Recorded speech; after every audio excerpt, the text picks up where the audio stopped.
Good morning, all.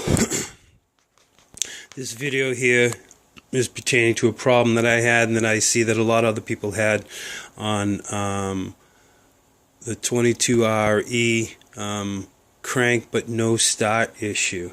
I had an intermittent problem with it not starting. It would start beautifully, and then all of a sudden one day it just, it would be totally intermittent, and I go out there, it wouldn't crank, and try to figure out what it was, and had no success because I did not own this tome, which is essential. But this is why I'm making the video. Like I say, I'm not professing to be any kind of mechanical guru or anything, but this is just information that I accrued while trying to diagnose my own problem on my 1988 Toyota 4Runner with the 22RE. No start, cranked great, but would not run. So I knew that I needed to get some sort of diagnostic flow charts to be able to not just throw parts at this thing. So what I did, I scoured the net, had no luck finding anything that I could read legibly, and called Toyota directly and asked to even purchase them from them, but they would not allow me. So I went on eBay and found this beautiful book here, Factory Technical Manual from Toyota for the 1988. So before you do any of these tests, it's essential that you have a multimeter to be able to do what's going on in here. But I'm going to get to my no start issue.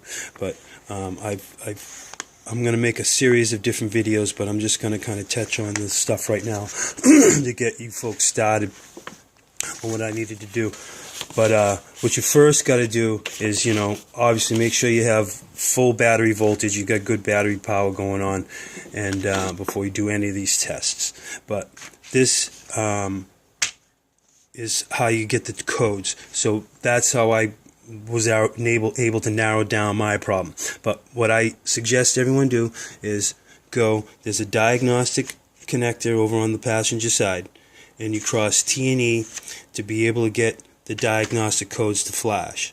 I'm not going to, and you check it, see the check engine light will do the flashing. The single dash one, two quick ones is 2, and that means 12, and so on and so forth. But so when you do determine what codes you have, this book, I love this book, gives you all the codes.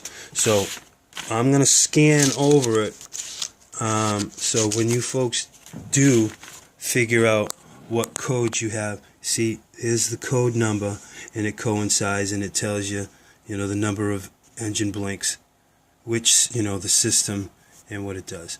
But here they are. I'm just going to pull off a little bit, and I'm going to scan down real slow. But as you see, it shows all the different codes and where to go to check each of those systems. So I'm going to just scan real slow here, and hopefully people can read that. But hopefully this is no copyright infringement, but free knowledge, people. Let's pass it on. Anyhow, those are the codes. So I'm going to stop this video, and like I said, I'm going to make a series of them. But need to determine, get your trouble codes, get your system, and I'll step through where I had problems. And I'm going to go through and show the codes I had and what I did to find each system and diagnose it. So those are the codes, and as I said, you cross those two terminals.